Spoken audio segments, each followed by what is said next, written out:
Bonsoir, bonsoir peuple de Dieu, nous sommes là. Encore, vous qui nous regardez souvent, donc nous vous annonçons que ça fait quasiment presque, on avance, il y a déjà 3 ans. Donc voilà, c'est notre 3e année, nous continuons toujours à faire l'étude biblique. Mais nous voulons commencer avec une prière parce que chaque chose que nous pouvons faire, pour associer notre Dieu. Pour commencer, nous allons invoquer l'Esprit de Dieu qui soit au milieu de nous. Invoquons, prions l'Éternel. À toi la gloire, à toi l'honneur, éternel Dieu. Nous te bénissons, nous te sanctifions encore, Père et Saint, pour ces moments précis que nous allons, Père et Saint Seigneur, sonner, retentir, éternel Dieu. Et parler de la part de toi, Père et Saint. Merci de nous avoir donné l'intelligence et la sagesse encore, Père Saint, pour continuer sur la mission que toi tu nous as donnée. Tu nous as élus, tu nous as aimés, tu nous as oint, éternel Dieu, pour faire ta volonté. Sois glorifié, Père Saint, car nous sommes là, Père Saint, c'est toi qui nous donnes la force. Le lendemain ne nous appartient pas. Tu as bien fait, Père Saint, de nous dire que l'oiseau ne sème pas, ne s'inquiète pas de... Mais il moissonne, ne s'inquiète pas du lendemain. Le lendemain t'appartient. C'est pour cela, jour au jour, nous voulons te dire merci, éternel Dieu. Nous ne voulons pas rester un gars de souffle de vie que tu nous donnes encore aujourd'hui pour évangéliser. Nous voulons utiliser, Père Saint, la puissance qui est dans le souffle de vie, Père Saint, que tu nous donnes jour au jour, Père Seigneur. Nous te bénissons, nous te glorifions, Père Saint. Parce que tu nous protèges, tu nous gardes dans les creux de ta main et personne ne peut nous ravir. Nous sanctifions ton Saint-Nom. Merci pour ta présence au milieu de nous, synonyme d'amour, de paix et la joie, éternel Dieu, y est. La joie aussi soit de notre partage, éternel Dieu, pour les gens aussi qui nous regardent. Sois glorifié, Père. Gloire au Père, gloire au Fils et gloire au Saint-Esprit. Amen. Amen. Éternel notre Dieu, notre Père, nous te louons, nous te rendons grâce. Dans le beau et puissant nom de Jésus-Christ, notre Sauveur. Nous te remercions pour cette soirée que tu nous donnes encore, où nous pouvons méditer autour de ta parole. Et surtout, Seigneur, où nous pouvons partager avec nos frères et nos sœurs. Que ta parole ainsi, Seigneur, se répande, qu'elle ne retourne pas à toi sans avoir fait ta volonté, sans avoir béni ceux qui l'entendront, et que toute la gloire t'en revienne. Gloire au Père, gloire au Fils et gloire au Saint-Esprit. Amen. Amen. Amen. Oui, éternel, tout-puissant, sois loué, sois béni, sois glorifié, mon Dieu. Merci de nous accueillir encore aujourd'hui pour cette étude biblique. Dirige-la sous ton saint regard, chasse tout esprit rebelle et contraire, afin qu'il puisse régner en maître souverain. Bénis-nous, Seigneur, nous qui sommes là, mais interviens aussi, Seigneur, pour tes serviteurs présents. Oins-les, Seigneur, de ton Saint-Esprit. Remplis-les de sagesse, d'amour et d'intelligence et protège-les, Seigneur, des méchants et des orgueilleux.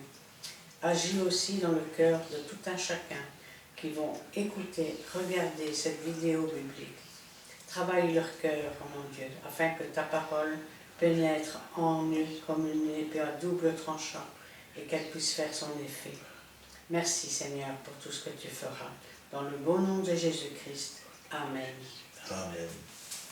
Voici, nous sommes arrivés au moment où nous allons encore retentir ou sonner la trompette à travers nos études bibliques. Aujourd'hui, nous allons voir quelque chose aussi très important que Dieu nous a mis à cœur.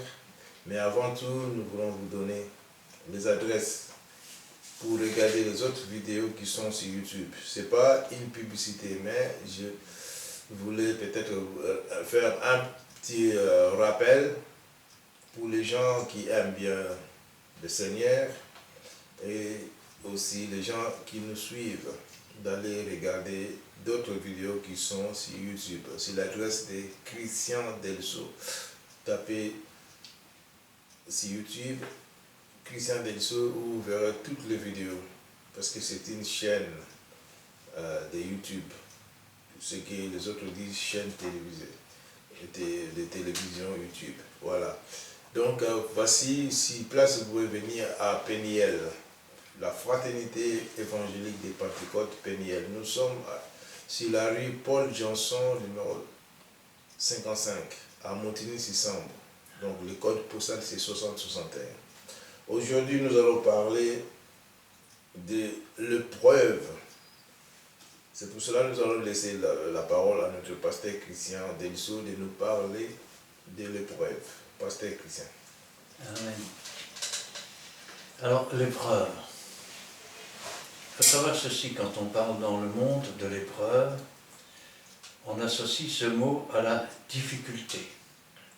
Par exemple, un décès est une épreuve, une infirmité est une épreuve, une maladie est une épreuve, perdre son travail, c'est une épreuve.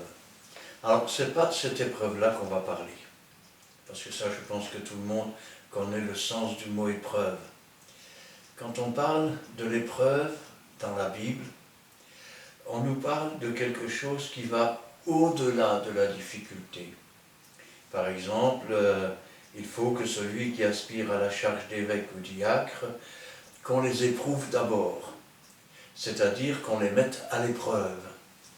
Souvent dans la Bible, quand on parle d'épreuve, il y a l'épreuve où nous devons la réussir, et puis il y a l'épreuve qui est aussi permise par Dieu, par les persécuteurs. Alors, nous pouvons commencer par la Genèse 22, versets 1 à 14. Nous lisons la parole de Dieu dans le livre de la Genèse, chapitre 22, versets 1 à 14.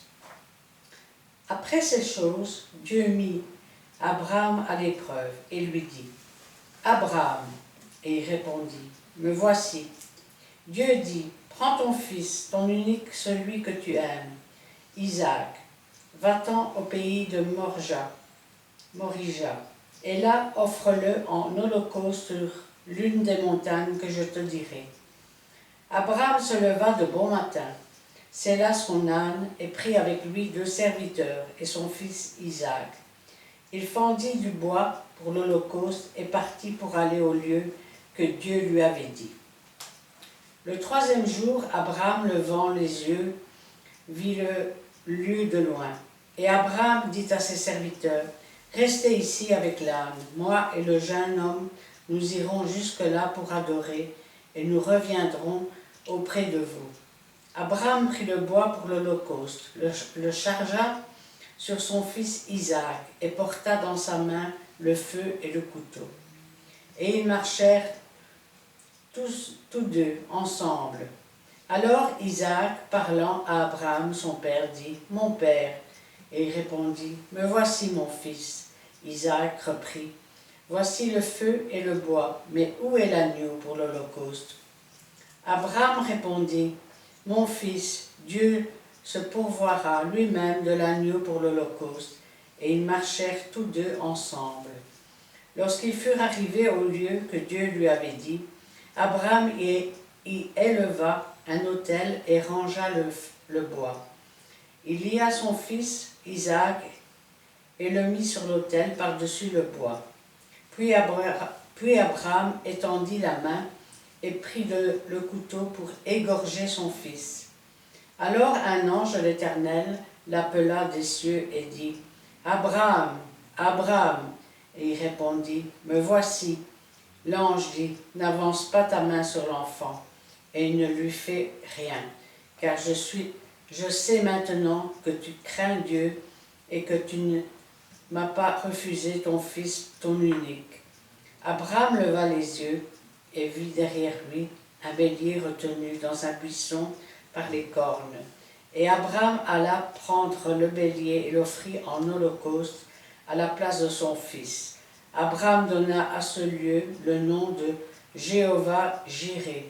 C'est pourquoi l'on dit aujourd'hui à la montagne de l'Éternel, il sera pourvu. Amen.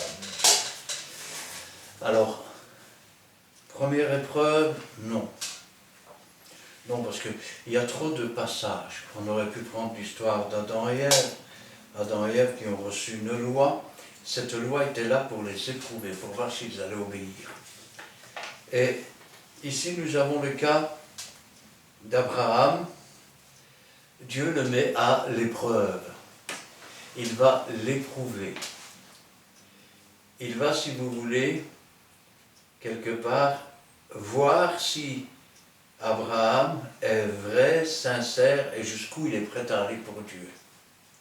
Remarquez, Abraham est quelqu'un qui a la foi, puisque quand il arrive avec ses 2 serviteurs, il leur dit, moi l'enfant, nous monterons sur la montagne, ensuite nous redescendrons.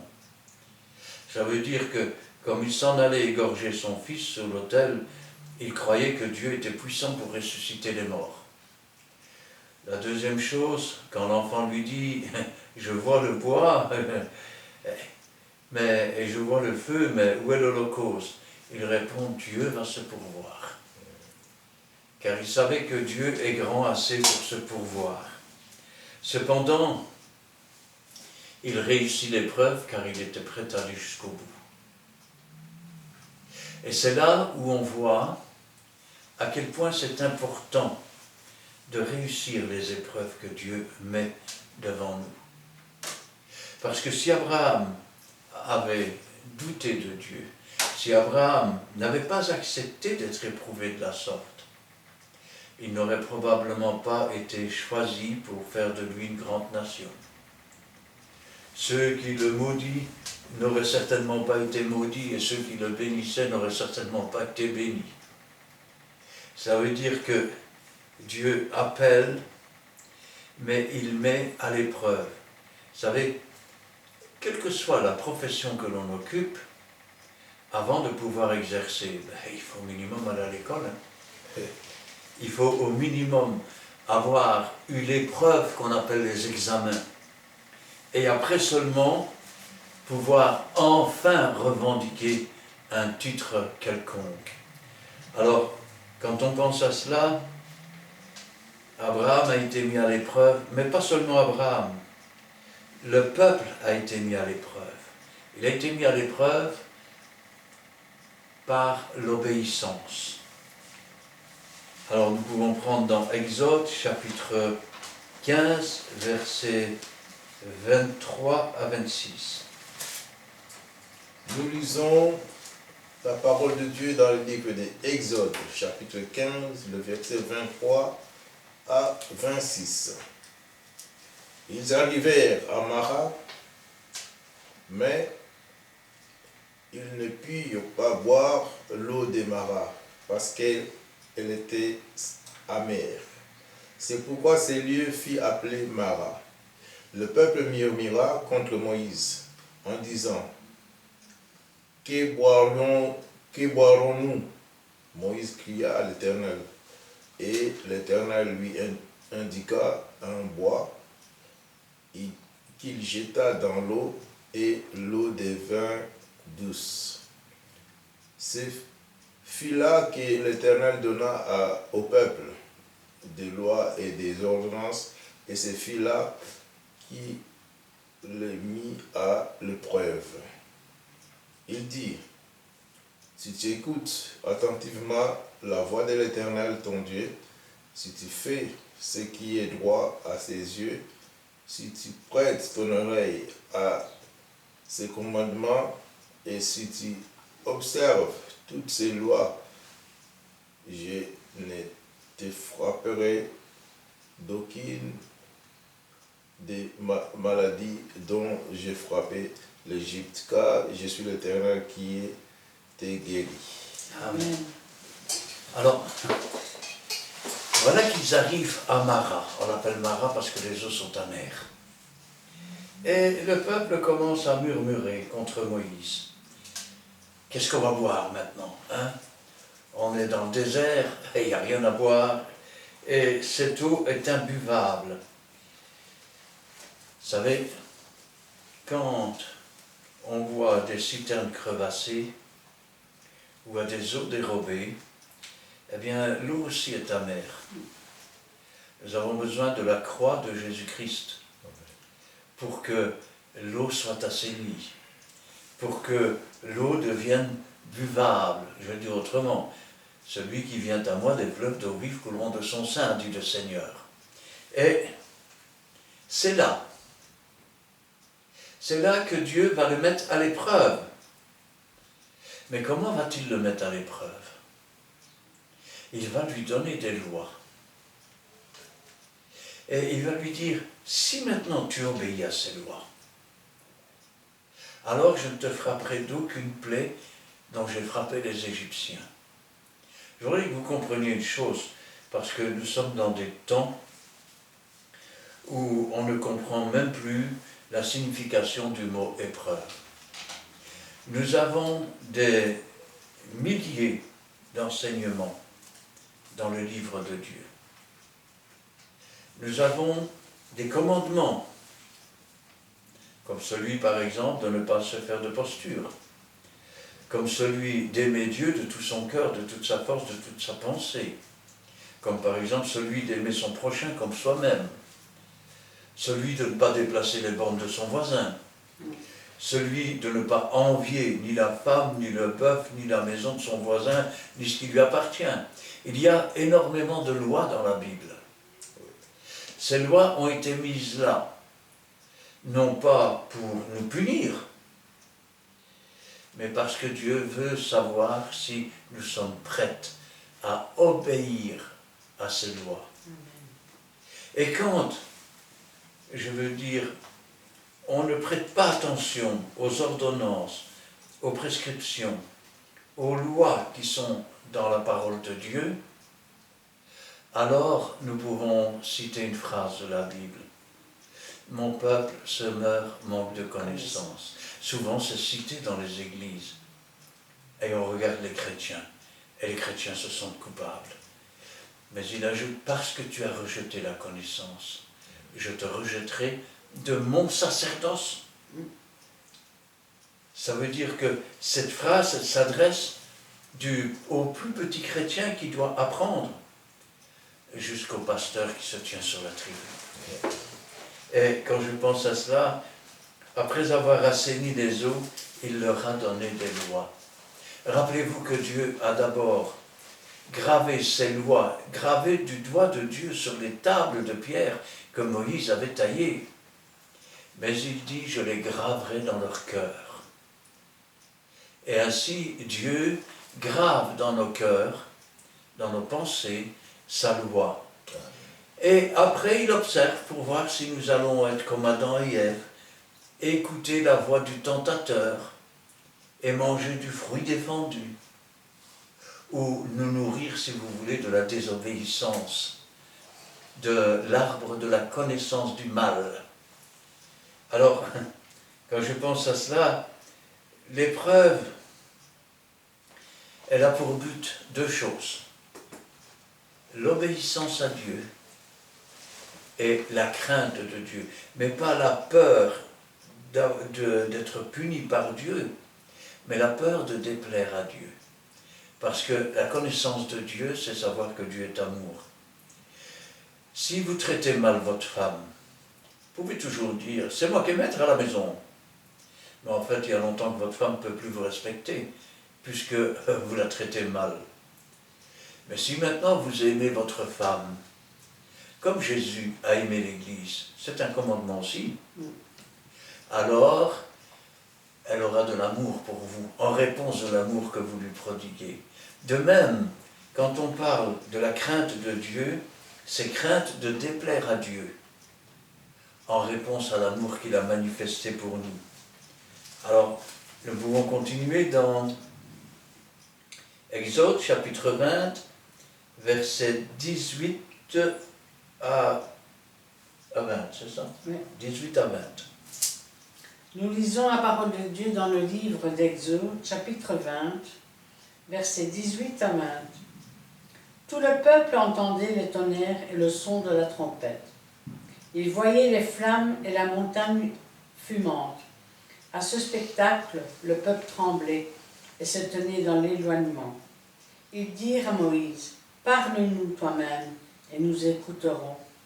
Mais que Dieu ne nous parle point, de peur que nous ne mourions. » Moïse dit au peuple, « Ne vous effrayez pas, car c'est pour vous mettre à l'épreuve que Dieu est venu.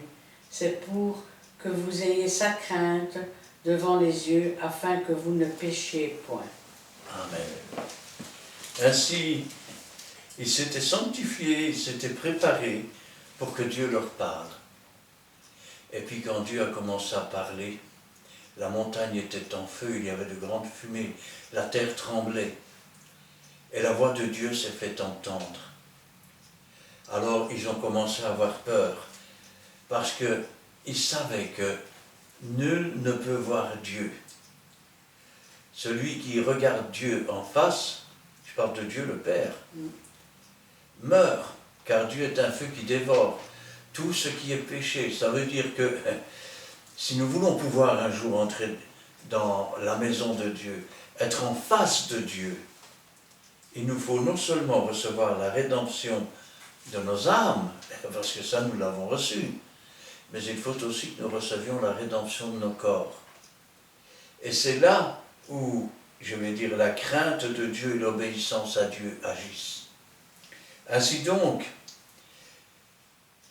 Moïse dit au peuple, ne vous effrayez point, n'ayez pas peur, car c'est pour vous mettre à l'épreuve que Dieu est venu, et c'est pour que vous ayez sa crainte devant les yeux, afin que vous ne péchiez point. Ce jour-là, Dieu a réitéré tous les commandements qu'il avait, je vais dire, gravés sur les tables de pierre. Comme par exemple, tu ne te feras pas d'image taillée. Vous savez, ces petites images qu'on trouve chez les catholiques. Tu ne te feras pas de représentation des choses célestes, comme on trouve dans les églises orthodoxes. Tu ne commettras point d'adultère, comme on trouve dans certaines églises protestantes, évangéliques, ou qui se disent pentecôtistes. On ne prend plus au sérieux l'épreuve que Dieu met devant nous. Car l'épreuve, c'est libre arbitre et proposition d'obéissance. Si nous rejetons l'obéissance, nous entrons dans la désobéissance. Si nous entrons dans la désobéissance, nous avons raté l'épreuve. Et quand on rate l'épreuve, on est comme Judas. Judas a trahi, pourquoi? Parce qu'il a aimé l'argent plus que Dieu. Ça veut dire que l'argent avait pris la place de Dieu, l'argent était devenu une idole. Et tout ce qui prend la place de Dieu est une idole. Et donc, une incapacité de réussir l'épreuve. Alors, quand on parle de l'épreuve, il faut savoir que dans le travail, il y a aussi l'épreuve. Ça veut dire que quand on travaille pour Dieu, il y a des épreuves. Mais Dieu lui-même, dans son travail, a rencontré des épreuves. Et là, nous sommes dans Deutéronome, chapitre 4, versets 32 à 35. Oui. Nous lisons le livre de Deutéronome, chapitre 4, les versets 32 à 35. Interroge les temps anciens qui t'ont précédé, depuis le jour où Dieu créa l'homme sur la terre, et d'une extrémité du ciel à l'autre. Y est-il jamais un grand événement, et a-t-on jamais oui, chose semblable? Fit-il jamais un peuple qui attendit la voix de Dieu, parlant du milieu du feu, comme tu l'as entendu, et qui soit demeuré vivant? Fit-il jamais un Dieu qui essaya de venir prendre à lui une nation du milieu d'une nation, par des épreuves, des signes, des miracles et des combats à main forte et à bras tendus, et avec des prodiges, des terreurs, comme l'a fait pour vous l'Éternel. Comme l'a fait pour vous l'Éternel votre Dieu, en Égypte, est sous vos yeux. Tu as été rendu témoin de ces choses afin que tu reconnaisses que l'Éternel est Dieu et qu'il n'y a pas et qu'il n'y a point non, qu'il y en a point d'autre. Amen. Interroge les temps anciens, ceux qui t'ont précédé, depuis le jour où Dieu créa l'homme sur la terre, et d'une extrémité du ciel à l'autre. Y a-t-il jamais un si grand événement? Et a-t-on jamais ouï chose semblable? Alors, depuis que Dieu a créé l'homme, depuis qu'il a créé la terre, depuis qu'il a créé une extrémité des cieux à l'autre, y a-t-il déjà eu une chose semblable? Fut-il jamais un peuple qui entendit la voix de Dieu parlant du milieu du feu? Ici on parle pour Israël. Mais quand le feu de l'Esprit est sur nous, Dieu aussi nous parle. A-t-il déjà eu un Dieu qui ait parlé comme Dieu?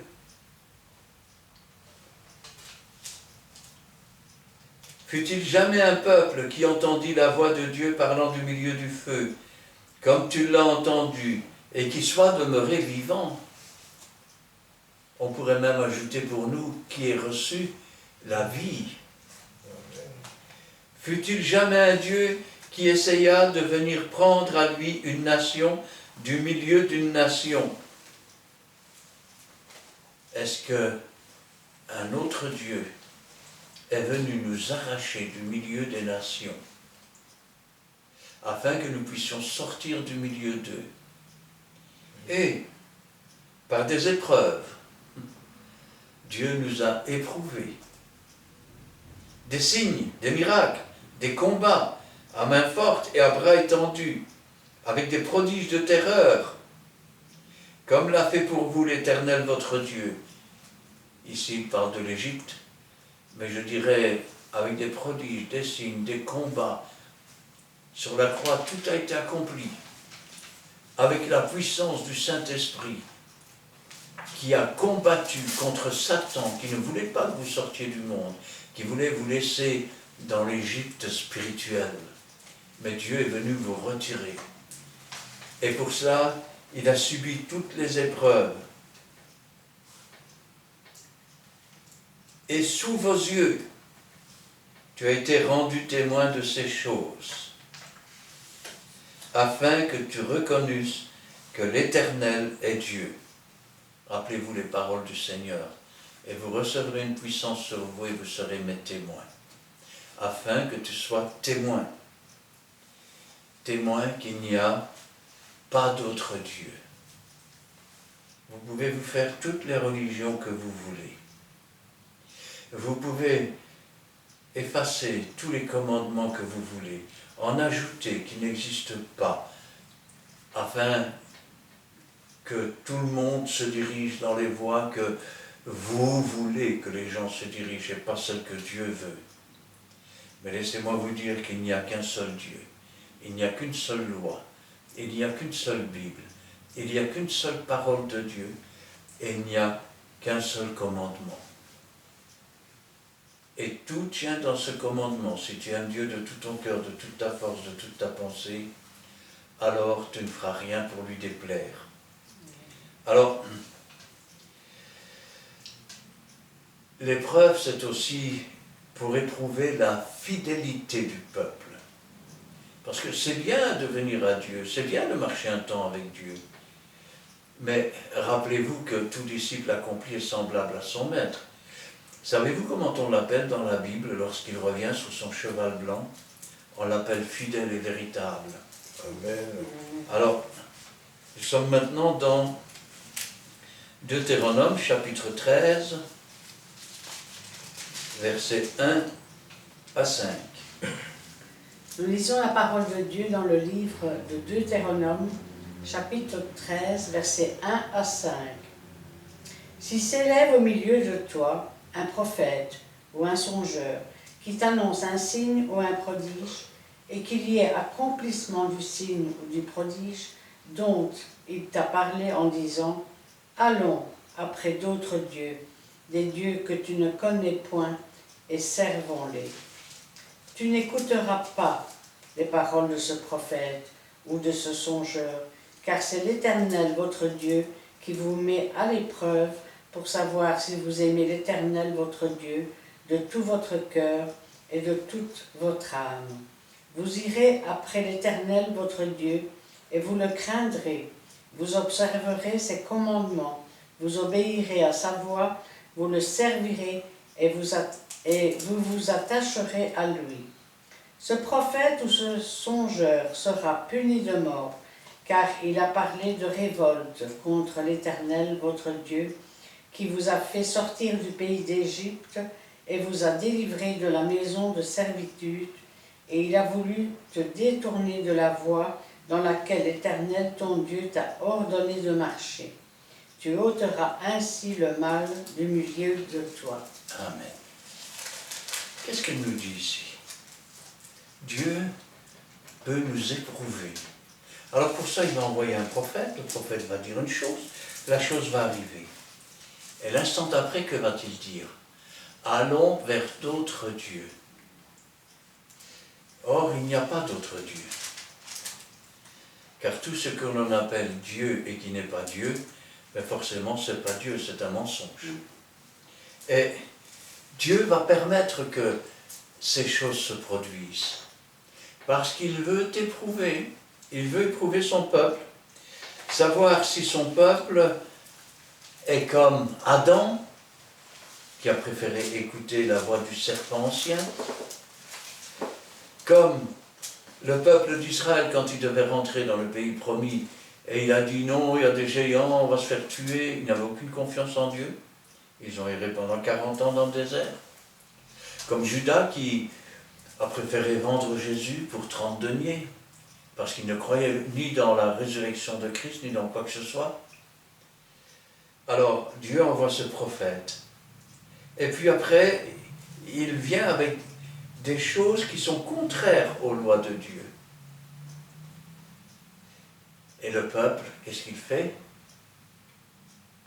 Va-t-il obéir à Dieu et dire, ah non, une minute là, je veux bien que tu as prophétisé ça, je veux bien que c'est arrivé, mais qu'est-ce que tu nous dis là? Ça ne correspond pas à ce que Dieu demande. Et pour savoir ce que Dieu demande, la meilleure façon de le savoir, c'est peut-être de lire la Bible. Quand vous devez hériter de quelque chose, vous arrivez chez le notaire, et qu'est-ce que le notaire fait? Il lit le testament. Vous avez ici l'Ancien Testament, le Nouveau Testament. Si vous ne le lisez pas, comment voulez-vous savoir ce qui vous appartient? Comment voulez-vous savoir ce qui ne vous appartient pas? Comment voulez-vous savoir ce que vous pouvez faire, ce que vous ne pouvez pas faire? Vous savez, Dieu lui-même nous invite à le mettre à l'épreuve. À le mettre à l'épreuve. Vous direz, attendez, c'est Dieu qui nous éprouve. Oui, mais Dieu nous invite à le mettre à l'épreuve. C'est-à-dire que quand Dieu nous demande l'obéissance, il nous dit que si nous obéissons, vous allez voir ce que Dieu va faire pour vous. Et je vais traduire autrement. Si nous n'obéissons pas, Dieu ne fera plus rien pour nous. Eh oui. Alors, mettre Dieu à l'épreuve. Nous sommes dans Malachie, chapitre 3, le verset 7 à 12. Nous lisons la parole de Dieu dans les livres de Malachie, chapitre 3, les versets 7 à 12. Depuis le temps de vos pères, vous vous êtes écartés de mes ordonnances et de mes ordonnances. Vous ne l'avez point observé. Revenez à moi et je reviendrai à vous, dit l'Éternel des armées. Et vous dites, en quoi devons-nous revenir? Un homme trompe-t-il Dieu? Car vous me trompez. Et vous dites, en quoi nous tromper dans les dîmes et les offrandes. Vous êtes frappés par la malédiction et vous m'avez trompé, la nation tout entière. Apportez à la maison du trésor toutes les dîmes afin qu'il y ait de la nourriture dans la maison. Mettez-moi des sortes à l'épreuve, dit l'Éternel des armées, et vous verrez si je n'ouvre pas pour vous les écluses des cieux. Si je ne répands pas sur vous la bénédiction en abondance. Pour vous, je m'énoncerai celui qui dévore, et il ne vous détruira pas les fruits de la terre, et la vigne ne sera pas stérile dans votre campagne, dit l'Éternel des armées. Toute la nation vous diront heureux, car vous serez un pays de délices, dit l'Éternel des armées. Amen. Regardez un peu ce qui est inscrit ici dès le départ. Depuis le temps de vos pères, vous vous êtes écartés de mes ordonnances. Ça veut dire que Dieu a donné des préceptes, des ordonnances, des lois, et depuis le temps des pères, ils s'en sont écartés. Ils n'ont pas réussi l'épreuve. Et vous ne les avez pas observés. Aujourd'hui, dans beaucoup d'églises, il ne faut pas tout prendre à la lettre, n'est-ce pas? Donc on n'observe pas. Mais, oui, mais vous venez toujours avec la Bible, vous êtes trop biblique. Il faudrait peut-être être païen pour vous plaire. Revenez à moi. Ce n'est pas à Dieu à retourner vers vous. C'est vous qui devez revenir vers Dieu. C'est vous qui devez obéir à Dieu. Dieu n'est pas une marionnette dont on tire les ficelles. On ne lui fait pas faire ce qu'on veut. On ne lui fait pas dire ce qu'on veut. Et je reviendrai à vous. Ça veut dire que Dieu laisse une porte ouverte. Si tu abandonnes tes péchés, si tu retournes dans les voies, dans les préceptes, dans les ordonnances, dans les lois de Dieu, Dieu reviendra à toi. Et ce n'est pas moi qui le dis, puisqu'il dit l'Éternel des armées. Et vous dites, en quoi devrons-nous revenir? Pourquoi je devrais revenir? Vous savez, c'est le problème aujourd'hui des derniers temps.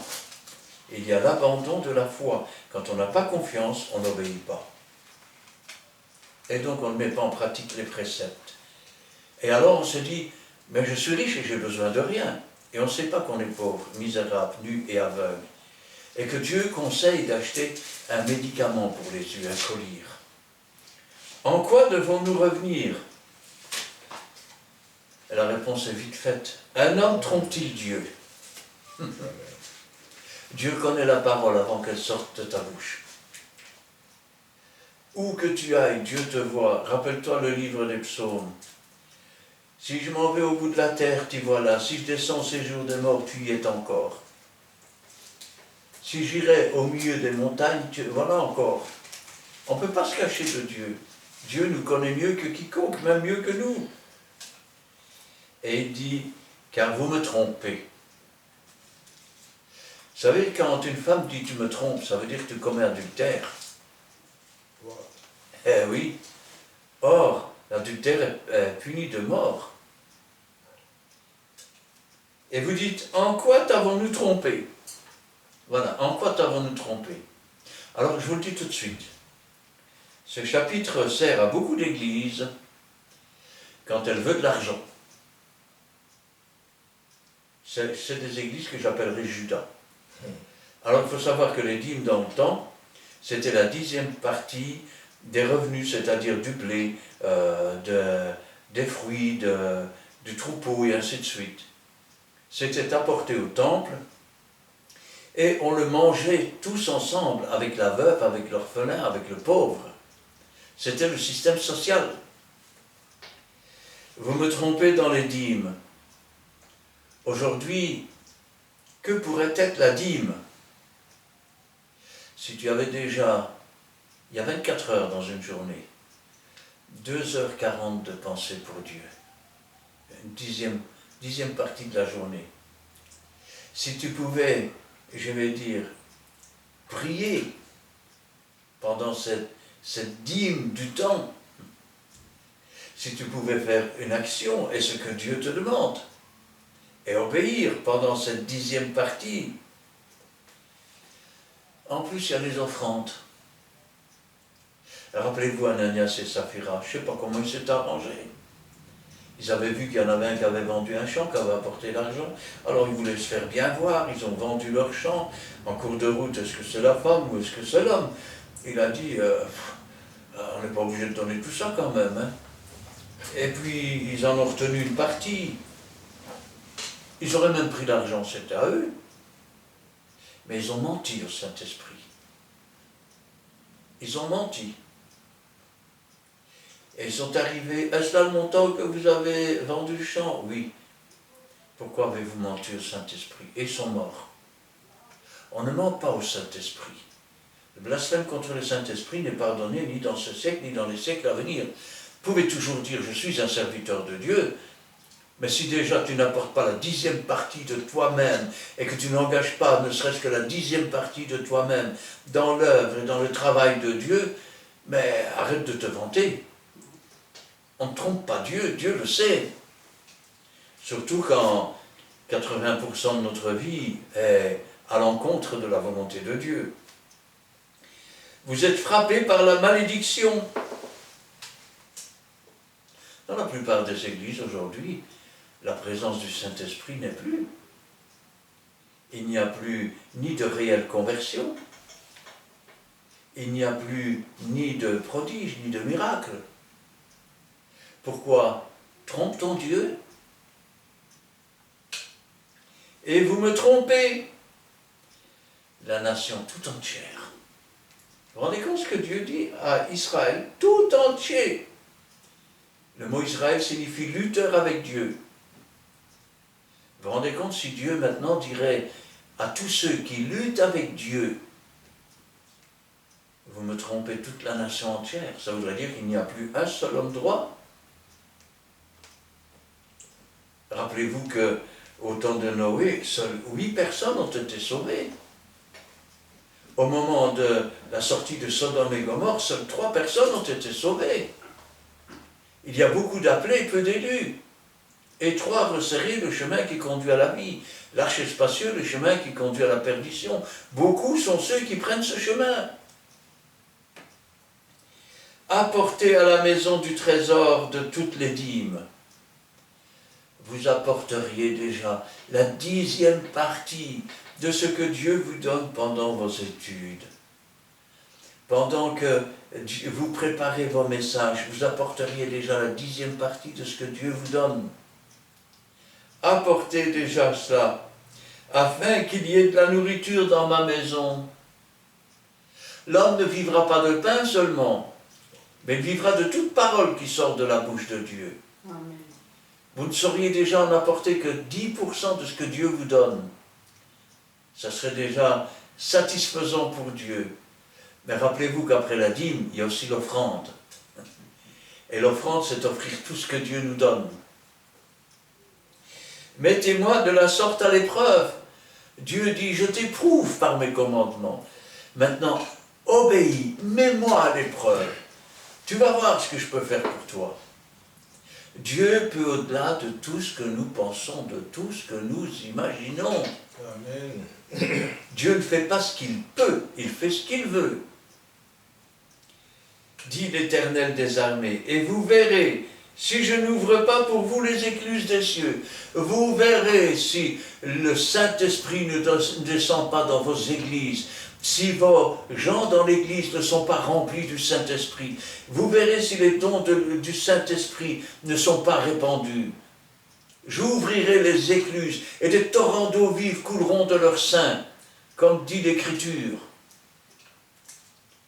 Si je ne répands pas sur vous la bénédiction en abondance, la bénédiction, être un objet de bénédiction pour les autres.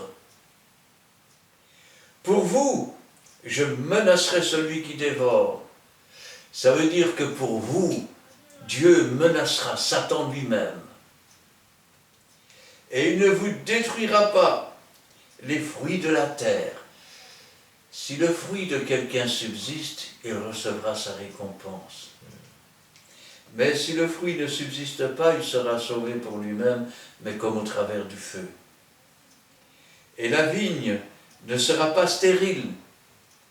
Rappelez-vous que la vigne, c'est le pays d'Israël. C'est aussi le peuple de Dieu.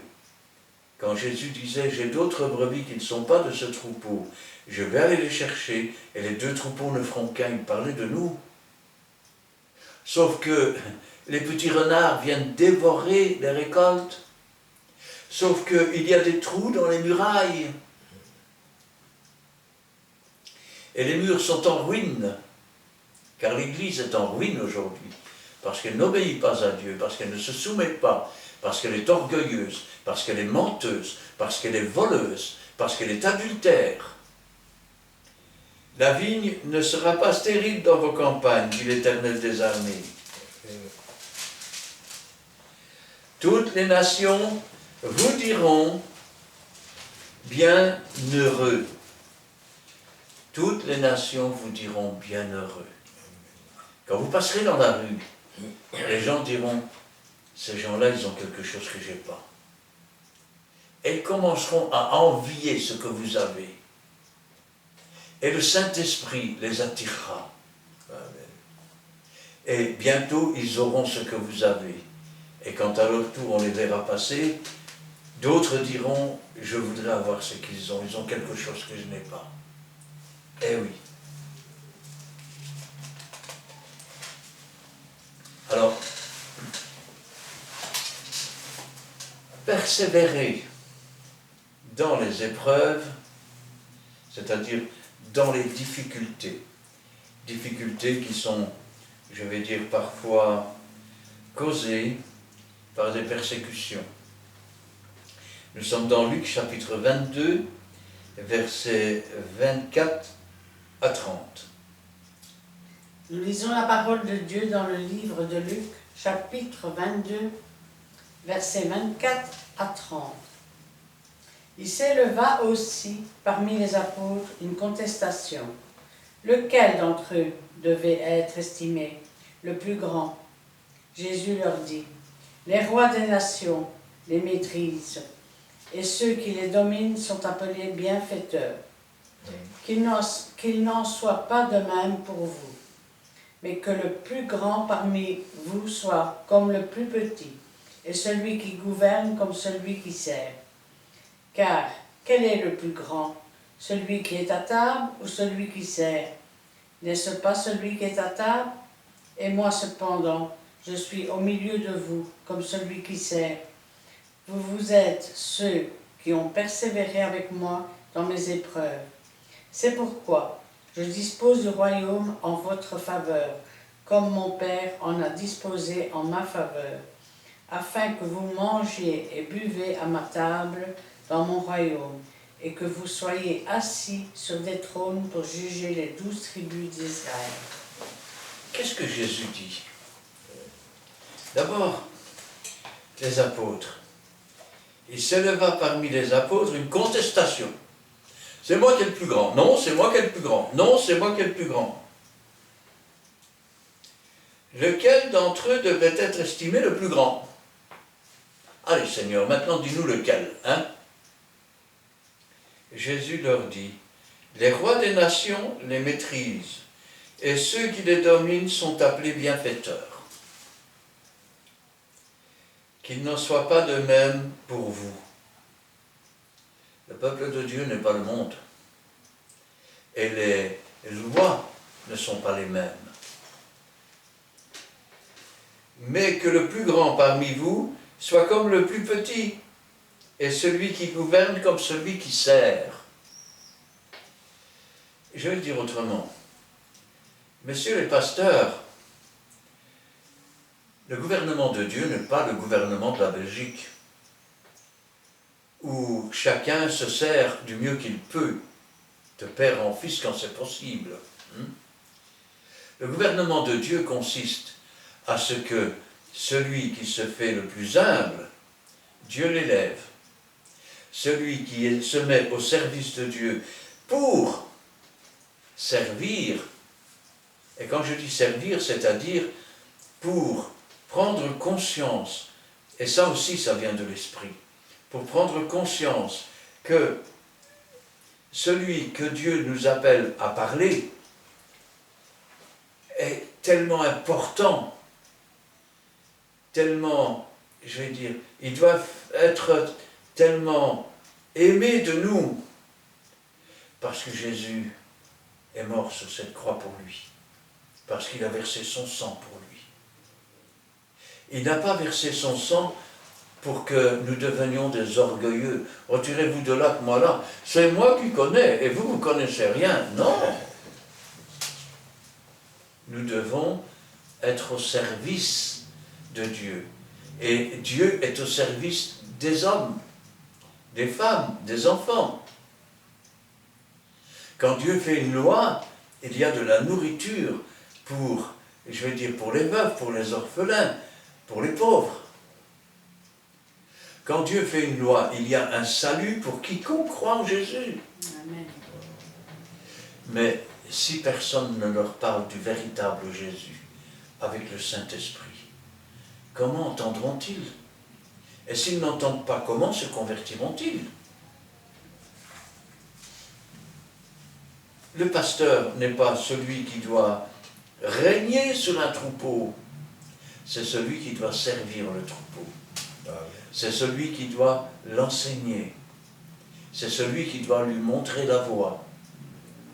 Et pour cela, je suis désolé de devoir le dire, mais si tu veux apprendre à un maçon à maçonner, il faut déjà que tu saches maçonner toi-même. Eh oui. Alors, si tu veux apprendre à quelqu'un comment faire pour devenir un saint, il faut déjà que tu commences par devenir un saint toi-même. Et ainsi, je vais dire, réussir l'épreuve de l'obéissance à la loi de Dieu. Ainsi donc, car lequel est le plus grand? Celui qui est à table ou celui qui sert? N'est-ce pas celui qui est à table? Quelle phrase étrange! Quel est le plus grand dans le royaume des cieux? Celui qui est à table ou celui qui sert? On dira celui qui est à table. Pourtant, regarde, Jésus est le plus grand. C'est nous qui sommes à table, c'est nous qui mangeons. Nous sommes à la table du Seigneur. Rappelez-vous quand Jésus disait, il n'est pas bon de donner le pain des enfants aux petits chiens. Et cette femme a répondu, mais Seigneur, les chiens mangent les miettes qui tombent de la table des enfants. Les enfants sont assis à table avec Dieu. Tu dresses une table devant moi. Ça veut dire que nous qui sommes là pour les servir, ils doivent être à nos yeux plus grands que nous-mêmes. Quand il est dit dans la Bible, tu aimeras ton prochain comme toi-même, j'ai envie d'ajouter, tu aimeras le nouveau converti plus que toi-même, plus que ta propre vie. Et moi, cependant, je suis au milieu de vous comme celui qui sert. Jésus est là et il sert. Il n'est pas assis à table, il sert. Et c'est lui le plus grand. Vous êtes ceux qui avez persévéré avec moi dans mes épreuves. Le Seigneur aussi a été éprouvé. Et il a été obéissant en toutes choses. Et parce qu'il a été obéissant en toutes choses, et parce qu'il a servi les autres plutôt que de se servir lui-même, c'est pour ça qu'il est le plus grand dans le royaume des cieux. C'est pourquoi je dispose du royaume en votre faveur, parce qu'il a été le serviteur de tous, il dispose du royaume en la faveur des autres. si tu te prends plus grand que les autres, et si tu crois que tu es le chef de tous, tu ne recevras rien à donner. Parce que Dieu abaisse les orgueilleux. Il faut que tu redescendes de ton échelle, que tu te mettes au niveau des autres et que tu commences à servir. Comme ça, tu recevras de quoi leur donner. Si tu ne donnes rien à personne et si tu ne sers personne, comment veux-tu qu'on te donne des plats à servir? Comment veux-tu qu'on te donne du pain de vie à donner? On ne te le donnera pas. C'est pourquoi je dispose du royaume en votre faveur, comme mon Père en a disposé en votre faveur, afin que vous mangiez et buvez à ma table, dans mon royaume, et que vous soyez assis sur des trônes, pour juger les 12 tribus d'Israël. Les persécutions maintenant, les persécutions qui viennent du monde souvent, que Dieu permet, car il n'est rien que Dieu ne permet, et toute chose concourt au bien de ceux qui aiment Dieu. Alors, Dieu nous invite à surmonter ces épreuves. Nous sommes dans Actes chapitre 20, versets 17 à 21. Nous lisons la parole de Dieu dans le livre des Actes, chapitre 20, versets 17 à 21. Cependant, des milliers Paul, envoyant chercher à Éphèse les anciens de l'Église. Lorsqu'ils firent arriver vers lui, il leur dit, vous savez de quelle manière, depuis le premier jour où je suis entré en Asie, je me suis sans cesse conduit avec vous, servant les seigneurs de toute humilité avec larmes. Et au milieu des épreuves que me suscitaient les embûches des Juifs, vous savez que je n'ai rien caché de ce qui vous était utile et que je n'ai pas craint de vous prêcher et de vous enseigner publiquement et dans les maisons, annonçant aux Juifs et aux Grecs la repentance envers Dieu et la foi en notre Seigneur Jésus-Christ. Alors, vous savez de quelle manière, depuis le premier jour où je suis entré en Asie, je me suis sans cesse conduit avec vous, servant le Seigneur en toute humilité, en tout abaissement, avec larmes.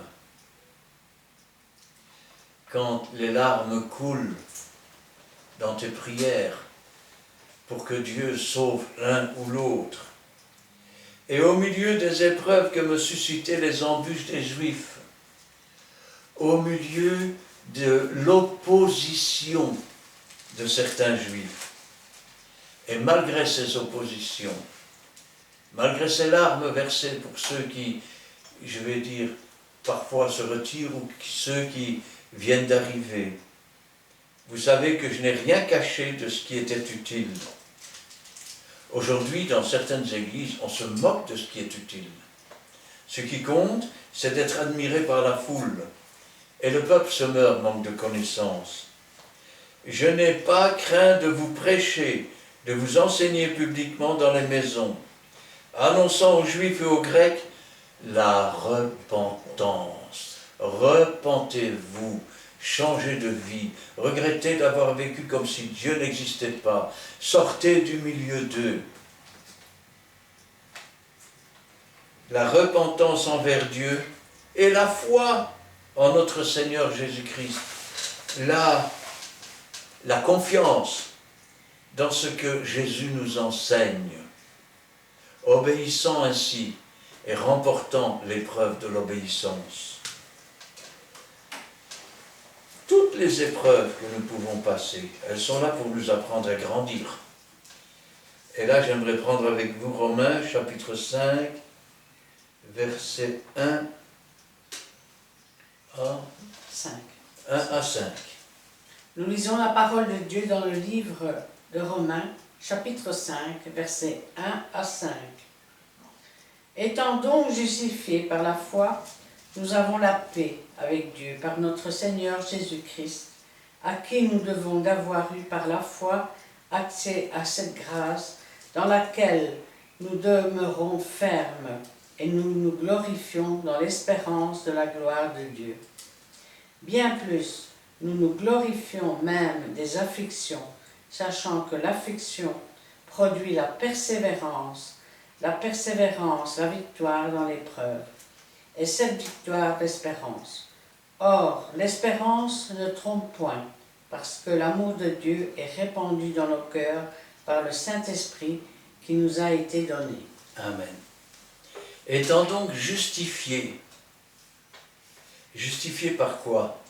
Par la foi, par la confiance. Si tu n'as pas confiance en Dieu, tu ne vas pas obéir à Dieu. Si tu as confiance en Dieu, la preuve c'est que tu obéis aux préceptes et aux commandements de Dieu. Et donc tu remportes l'épreuve l'épreuve de la foi. Nous avons la paix avec Dieu par notre Seigneur Jésus-Christ, à qui nous devons d'avoir eu, toujours par la confiance, accès à cette grâce dans laquelle nous demeurons fermes, fermes dans l'obéissance aux préceptes, à la loi de Dieu, fermes dans la prière, fermes dans la communion avec Dieu. Et nous nous glorifions dans l'espérance de la gloire de Dieu. Autrement dit, nous nous glorifions dans nos espoirs, c'est-à-dire en Jésus-Christ, une gloire comme la gloire du Fils unique venu du Père. Bien plus, nous nous glorifions même des afflictions. Nous nous réjouissons d'être persécutés au nom de Jésus.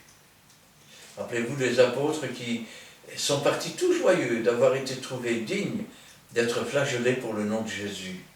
Pourquoi? Parce que on sait que l'affliction ou la tristesse produit la persévérance.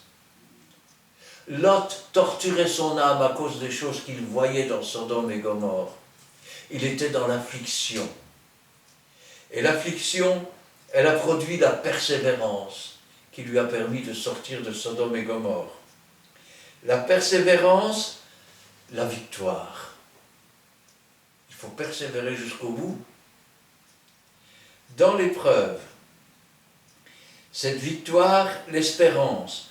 Or, l'espérance ne trompe point, parce que l'amour de Dieu est répandu dans nos cœurs par le Saint-Esprit. Quand on ne persévère pas, quand on succombe,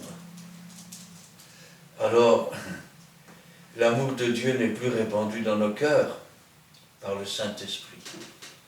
Et là, c'est Dieu qui nous a donné. Mettez-moi de la sorte à l'épreuve, et vous verrez si je n'ouvre pas les écluses des cieux. Et regardez, l'espérance ne trompe point parce que l'amour de Dieu est répandu dans nos cœurs par le Saint-Esprit qui nous a été donné. Alors, l'épreuve produit la foi et la force.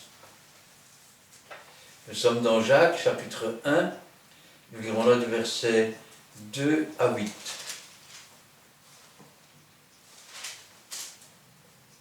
Jacques, nous sommes dans le livre de Jacques, chapitre 1er, le verset 2 à 8, plus le deuxième verset.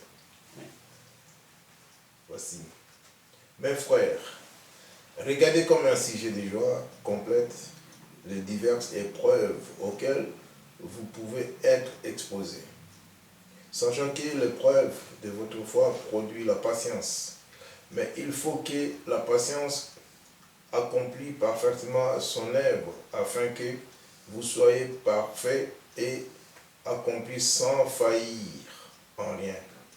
Si quelqu'un d'entre vous manque de sagesse, qu'il la demande à Dieu, qui donne à tous simplement et sans reproche, et elle lui sera donnée.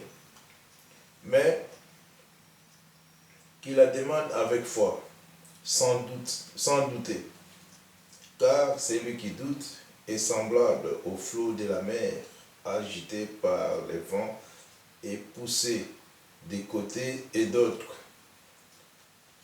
Qu'un tel homme ne s'imagine pas qu'il recevra quelque chose du Seigneur. C'est un homme irrésolu plutôt. C'est un homme irrésolu, inconstant dans toutes ses voies. Amen. Mes frères, regardez comme un sujet de joie complète les diverses épreuves. Au lieu de se lamenter, Seigneur, tu vas bien, ça va pas. Seigneur, voilà ce qui se passe. Si tu l'as permis, c'est qu'il doit y avoir une raison. Alors, montre-moi, Seigneur. Montre-moi pourquoi et montre-moi ce que je dois faire. C'est comme ça que l'on surpasse les épreuves. Un sujet de joie complète. Dieu s'intéresse à moi. Et s'il a permis l'épreuve, c'est qu'il veut que je sois vainqueur. Il n'y a pas de victoire sans combat. Et une fois que j'aurai vaincu cette épreuve, j'aurai grandi dans la foi. Amen. J'aurai grandi dans l'obéissance. Cette victoire me augmentera encore ma foi dans le Seigneur, sachant qu'il est tous les jours avec moi, auquel vous pouvez être exposé, sachant que l'épreuve de votre foi produit la patience. Vous savez, un jour, il y a un monsieur qui a demandé pour avoir de la patience. Et il a commencé mal sa journée. Il s'est cogné le pied dans un pied de table. Puis, il s'est tapé sur les doigts avec un marteau. Puis, il s'est cogné la tête. Et toute la journée, on aurait dit que cette journée avait été faite pour que tous les nerfs. Mais il a appris par les choses qu'il a souffert la patience. Comme Jésus-Christ a appris par les choses qu'il a souffert l'obéissance et la foi. Ainsi donc, sachant que l'épreuve de votre foi produit la patience. Mais il faut que la patience accomplisse parfaitement son œuvre, afin que vous soyez parfait et accompli, tout disciple accompli est semblable à son maître. Et remarquez le mot qui est marqué, parfait. On vous enseigne dans votre église qu'il n'y a personne de parfait. Dieu dit que vous êtes parfait, si vous obéissez à sa parole, si vous êtes vainqueur dans les épreuves, et si votre foi vous amène et produit la patience, et si cette patience conduit à la perfection, sans faillir en rien. On pêche tous d'une façon ou d'une autre. Celui qui marche selon l'esprit ne pêche point, sans faiblir, on pourrait dire, en rien. Si quelqu'un d'entre vous manque de sagesse, ça peut arriver, qu'il la demande à Dieu et qu'il donne à tous simplement et sans reproche. C'est pas compliqué. Qu'est-ce qu'il a dit Jésus? Demandez, vous recevrez. Frappez, on vous ouvrira. Car on ouvre à celui qui frappe et on donne à celui qui demande. Et elle lui sera donnée. Mais qu'il la demande avec confiance, avec foi. Sans douter. Sans douter. Car celui qui doute est semblable au flot de la mer, agité par le vent, poussé de côté et d'autre. C'est-à-dire qu'aujourd'hui, il est tout Dieu, demain, il n'est pas Dieu, après-demain, il est devant Dieu, le jour d'après, il n'est plus devant Dieu, il est ballotté de gauche à droite. On ne peut pas servir deux maîtres à la fois. Quand on a confiance en Dieu, c'est oui et amen. Et quand on dit amen, ça veut dire qu'il en soit ainsi, c'est amen et amen. C'est-à-dire qu'il en soit ainsi, et j'atteste que les choses sont comme ça. Amen. Rappelez-vous les paroles de Jésus. Il commençait par quoi Jésus? En vérité, c'est pas un pléonasme chez le juif, en vérité, et la répétition veut dire, et j'atteste que c'est la vérité. Alors, qu'un tel homme, celui qui doute, ne s'imagine pas qu'il recevra quelque chose du Seigneur. Vous ne recevez pas parce que vous demandez mal, parce que vous demandez pour assouvir vos passions, ou parce que vous n'avez aucune confiance en Dieu. Pourquoi n'avez-vous aucune confiance en Dieu? Parce que vous ne lisez pas la parole de Dieu, parce que vous n'expérimentez pas l'obéissance aux commandements et aux préceptes de Dieu. Et donc Dieu ne peut pas vous, je vais dire quelque part, vous enrichir de sa présence et de sa puissance. Cet homme est irrésolu, inconstant dans toutes ses voies. Verset 12 du même chapitre, il est intéressant. Heureux l'homme qui, verset 12 du chapitre 1er, toujours de Jacques, le livre de Jacques. Heureux l'homme qui supporte patiemment la tentation, car après avoir été éprouvé, il recevra la couronne de vie que le Seigneur a promis à ceux qui l'aiment. Dieu ne tente personne. Il faut savoir, nous sommes tentés par nos propres convoitises. Et le grand tentateur, c'est le diable. Heureux l'homme qui supporte patiemment la tentation. Résistez-lui fermement et s'enfuira loin de vous. Car après avoir été éprouvé, après avoir été testé, quand vous avez résisté jusqu'au bout, il recevra la couronne de vie que le Seigneur a promise à ceux qui l'aiment. Qu'est-ce que tu aimes le plus? La désobéissance? Les choses avec lesquelles tu es tenté? Et donc tu aimes plus les choses de la tentation? Ou c'est Dieu que tu aimes? Dieu a des couronnes pour ceux qui l'aiment. Alors, l'épreuve, elle produit là, dans la victoire bien sûr, pas dans le doute, elle produit la louange. Amen. Nous sommes dans 1 Pierre, chapitre 1, versets 3 à 7. Nous lisons la parole de Dieu dans le livre de 1 Pierre, chapitre 1, versets 3 à 7. Béni soit Dieu, le Père de notre Seigneur Jésus-Christ, qui, selon sa grande miséricorde, nous a régénérés pour une espérance vivante, par la résurrection de Jésus-Christ d'entre les morts, pour un héritage qui ne peut ni corrompre, ni souiller, ni flétrir, lequel vous est réservé dans les cieux. À vous qui, par la puissance de Dieu, êtes gardés par la foi pour le salut, prêt à être révélé dans les derniers temps. C'est là ce qui fait votre joie, quoique maintenant, puisqu'il le faut, vous soyez attristés pour un peu de temps par diverses épreuves, afin que l'épreuve de votre foi, plus précieuse que l'or périssable, qui cependant est éprouvé par le feu, ait pour résultat la louange, la gloire et l'honneur lorsque Jésus-Christ apparaîtra. Qu'est-ce qu'il nous dit? Il nous dit que pour un temps on doit être attristé. Attristé par diverses épreuves. Et pourtant, rappelez-vous toujours que la présence, la puissance du Seigneur nous garde, que nous devons résister, que nous devons nous soumettre au Saint-Esprit et à la loi de Dieu, parce que ces épreuves de la foi, elles sont plus précieuses que l'or périssable.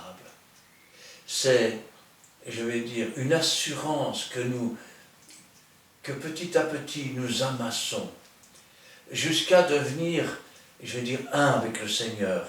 L'apôtre Paul disait, c'est plus moi qui vis, c'est Jésus qui vit en moi. Que je vive ou que je meure, j'appartiens au Seigneur. Si je vis pour Jésus. Si je meurs, je vais près de Jésus. Et regardez ce qu'il dit. Qui cependant est éprouvé pour le feu. Quel est le résultat? La louange, la gloire et l'honneur lorsque Jésus-Christ apparaîtra. J'ai envie de dire, quel est le résultat de celui qui échouera dans l'épreuve de l'obéissance, l'épreuve de la foi, eh bien, lorsque le Seigneur viendra, ça aura pour résultat la honte, le regret éternel. Si j'avais su, le dégoût de soi-même et la crainte lorsque Jésus apparaîtra. Ainsi donc, il n'y a que deux chemins, le chemin de la vie et le chemin de la perdition. Nous devons maintenant, quand nous entrons dans les temps difficiles, nous raffermir dans la foi, dans les paroles de Dieu, dans les commandements de Dieu, dans les préceptes de Dieu, dans l'obéissance à Dieu. Vous savez, si nous nous écartons de Dieu, c'est pas comme ça qu'on va attirer Dieu. Nous devons nous approcher humblement. Nous devons reconnaître qu'il est Dieu et que nous ne sommes que des créatures. Nous voulons être des serviteurs de Dieu. Mettons-nous au service de Dieu. Pas à notre propre service, pas à notre orgueil. Parce que, et j'ai encore une dernière nouvelle, c'est que l'épreuve, elle n'est pas seulement maintenant. Nous arrivons dans les derniers temps et le monde entier va être éprouvé avec la venue de l'Antéchrist. Si tu n'es pas droit aujourd'hui, lorsqu'il viendra, tu risques qu'une chose, c'est de le reconnaître comme le Christ revenu sur terre et te perdre pour jamais. Ainsi donc, la dernière épreuve. Nous sommes dans le livre de l'Apocalypse, chapitre 3, versets 10 à 13. Oui, nous allons lire la parole de Dieu dans le livre d'Apocalypse, chapitre 3, les versets 10 à 13. Parce que tu as gardé la parole de la persévérance en moi, je te garderai aussi à l'heure de la tentation qui va venir sur le monde entier pour éprouver les habitants de la terre. Je viens bientôt. Retiens ce que tu as afin que personne ne prenne ta couronne. Celui qui vaincra, je ferai de lui une colonne dans le temple de mon Dieu, et il n'en sortira plus. Je crierai sur lui le nom de mon Dieu et le nom de la ville de mon Dieu, de la nouvelle Jérusalem qui descend du ciel d'auprès de mon Dieu, et mon nom nouveau. Celui qui a des oreilles entendre ce que l'Esprit dit aux églises. Regardez, parce que tu as gardé, ne fais pas marquer ta religion, ta façon de voir les choses, parce que tu as gardé la parole. Au commencement était la parole était avec Dieu, elle était Dieu. En elle était la lumière des hommes. Cette parole éclaire tout homme venant dans le monde, et nous avons contemplé sa gloire, une gloire comme la gloire du Fils venu du Père. Et la parole a été faite chair, elle a habité parmi nous, pleine de grâce et de vérité. Elle nous a donné le pouvoir ou la possibilité de devenir enfants de Dieu, la parole de Dieu, les préceptes, les commandements, les ordonnances. Regardez la promesse ici, parce que tu as gardé la parole de la persévérance en moi, parce que tu as gardé la parole et tu as persévéré, tu ne t'es pas laissé détourner. Je te garderai. Jésus promet, je te garderai aussi à l'heure de la tentation qui va venir sur le monde entier. Sur le monde entier, la tentation va venir. Mais si tu as gardé la parole de Dieu, si tu as persévéré dans les enseignements de Dieu, Jésus lui-même te gardera. Amen. Pour éprouver les habitants de la terre, le dernier examen en quelque sorte, je viens bientôt. Tu ne connais ni le jour ni l'heure où le Seigneur va couper le fil de ta vie, ni même le jour ou l'heure où il va apparaître sur les nuées. Retiens ce que tu as, Retiens, ne te laisse pas dérober, ne te laisse pas détourner de la parole de Dieu, des préceptes, des enseignements de Dieu. Afin que personne ne prenne ta couronne. Le diable ne veut pas que tu arrives là. Le diable veut que tu perdes ta couronne. Il veut te la prendre, il veut te l'ôter. Il veut la jeter dans la boue. Celui qui vaincra, celui qui réussira l'examen de la foi, l'examen de la persévérance dans l'obéissance, l'examen de l'épreuve, je ferai de lui une colonne dans le temple de mon Dieu. Vous savez ce que c'est qu'une colonne? Dans le temple de Dieu, il y a les colonnes, mais les colonnes ne supportent rien. Elles sont là, je vais dire, pour être glorifiées. Et elles montrent ainsi la bonté, la puissance de Dieu et la façon dont Dieu nous a gardés. Chacune des colonnes représente ceux qui, de par la puissance de Dieu, ont réussi. C'est un peu comme un diplôme. Et il n'en sortira plus. Ça veut dire qu'on ne pourra plus jamais te détruire. On ne pourra plus venir te tenter ou quoi que ce soit. J'écrirai sur lui le nom de mon Dieu. Propriété privée de Dieu. Voilà ce que ça veut dire. Et le nom de la ville de mon Dieu, la Sainte Jérusalem, préparée. De la nouvelle Jérusalem qui descend du ciel d'auprès de mon Dieu et mon nom nouveau. Propriété privée de Dieu, de Jésus. Amen. Appartenant, un peu comme une carte d'identité, appartenant à la ville de la Nouvelle Jérusalem. Vous savez, cette ville dont les portes sont de perles d'une seule pièce, dont les rues sont pavées d'or, dont les 12 fondements sont des perles précieuses, où il n'y a plus ni deuil, ni souffrance, ni douleur, parce que toutes choses ont disparu et Dieu fait toutes choses nouvelles, où le soleil et la lune ne brillent plus car Jésus-Christ est au milieu de la cité, il est le flambeau de la cité. Que celui qui a des oreilles entende. Tu as des oreilles? Alors, n'écoute pas simplement. Tu peux écouter sans comprendre. Entends, afin que ce soit dans ton entendement ce que l'Esprit, ce que le Saint-Esprit dit au pluriel, aux églises. C'est le message du Saint-Esprit à l'Église. C'est la persévérance des saints. C'est l'épreuve finale avec le diplôme final de Dieu. Amen. Amen. Voici en long et à large l'épreuve. Et on vous laisse le temps de regarder encore cette vidéo. Et il y a encore d'autres vidéos qui sont encore avant celle-ci, qui précèdent cette vidéo. Et vous allez trouver dans l'adresse des Christian Delso sur YouTube. Delso, c'est D-E-L-S-A-U-X. D-E-L-S-A-U-X. Vous trouverez d'autres vidéos. Et si vous voulez avoir des renseignements, donc venez ici, Péniel. Nous sommes une église, la Fraternité évangélique des Pentecôtes, Péniel. Vous serez pas dessus. Il y a encore des autres renseignements à travers vos questions que vous allez poser. Et nous ferons encore des sujets à travers vos questions. Poser des questions, ça va nous donner un devoir encore de faire des études bibliques pour la bonne compréhension.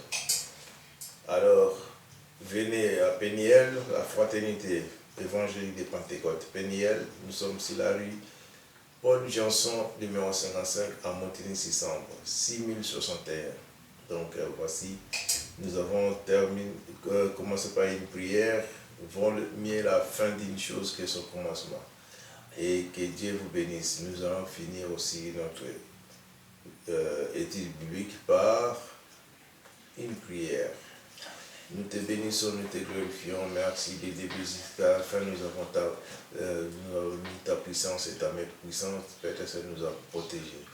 Nous te disons merci, Père Seigneur, pour privilège, Père Seigneur, que tu nous donnes. C'est une grâce, Père Seigneur, imméritée, Père Seigneur, que tu nous donnes d'enseigner, d'expliquer, Père Seigneur, de aussi faire les études bibliques. Tu nous donnes la force et la sagesse, Père Seigneur, pour préparer aussi ces études bibliques. Nous te sommes très reconnaissants d'avoir béni aussi, Père Seigneur, ceux qui nous suivent, de pour de leur t'amener n'est pas pour sauver. Sauve ton peuple éternel Dieu à travers les paroles, parce que c'est le monde, Père Saint, a été créé par la parole.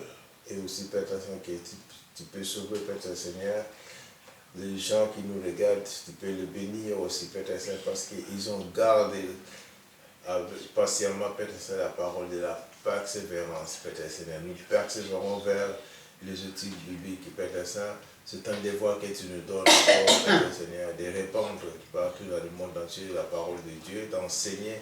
Et Père, nous voulons te dire merci d'avoir aussi protégé nos familles dans le cul de ta main et d'avoir aussi, Père Saint, béni notre chemin de retour. C'est pour cela que nous voulons te lever cette prière, Père Saint, parce que tu as dit tout ce que nous demanderons à Dieu au nom de Jésus, tu le feras.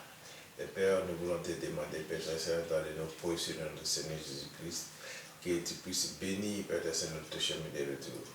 Et nous voulons te remettre, Père Seigneur, un bon témoignage dans les jours à venir, dans le nom précieux de notre Seigneur Jésus-Christ. Amen. Amen. Oui, éternel, notre Dieu, notre Père, nous te louons, nous te rendons grâce pour ta bonté, pour ta miséricorde, pour ton amour. Nous te remercions, Seigneur, pour le Saint-Esprit que tu nous as donné. Nous te remercions, Seigneur, pour l'ange qui campe autour de nous et qui nous arrache au danger. Nous te remercions pour ta parole qui est la vérité, qu'elle ne retourne pas à toi, Seigneur, sans avoir donné du pain à celui qui mange, sans avoir donné la semence à celui qui sème. Que cette parole puisse être entendue, qu'elle puisse être aussi enseignée par ceux qui sont capables à leur tour de l'enseigner, que toute la gloire t'en revienne. Gloire au Père, gloire au Fils et gloire au Saint-Esprit. Amen. Amen. Merci Seigneur pour cet instant béni par ta présence, pour cette étude biblique que nous avons eue avec toi. Tu as donné à chacun la révélation de tes paroles par ton Saint-Esprit, ta parole qui est vraie, qui est lampe sur notre sentier. Donne-nous Seigneur de mettre en pratique ta parole, d'entendre ta parole, mais surtout de la retenir, de la méditer et de la mettre en pratique. Non pas comme nous le voulons, mais comme toi tu le désires. Apprends-nous, Seigneur, à rester fermes, vigilants sur le chemin que tu as tracé pour chacun de nous. Arme-nous de force et de courage, afin de ne pas tomber en tentation et de mettre en pratique ce que tu nous demandes, dans les petites choses comme dans les grandes choses. D'être fidèle aussi, Seigneur, comme toi-même, tu es fidèle envers nous, et d'obéir aussi, Seigneur, afin de recevoir la couronne de vie que tu as préparée pour chacun de nous. Agis aussi dans le cœur de tous ceux qui regardent aujourd'hui encore, qui ont écouté cette parole. Agis dans leur cœur afin qu'ils puissent aussi retenir cette parole, afin qu'ils puissent rester sur le bon chemin que tu as tracé pour eux, afin de vivre en toi, pour toi et par toi, et de grandir à travers ta parole qui est vraie. Soyez tous bénis, vous qui êtes fidèles à chaque étude biblique. Restez sur le bon chemin, restez fermes et vigilants, ne tombez pas en tentation, afin que vous puissiez aussi recevoir la couronne de vie que Dieu a préparée pour vous. N'hésitez pas à liker, à mettre un commentaire et à partager en grand nombre. Soyez tous bénis dans le grand nom de Jésus-Christ, notre Sauveur. Amen. Amen. Voici, nous sommes arrivés à la fin où on entend vos questions. N'hésitez pas. Nous sommes là pour vous faire que du bien. La parole de Dieu fait que du bien. Donc, quant à nous aujourd'hui, on vous dit et bye bye.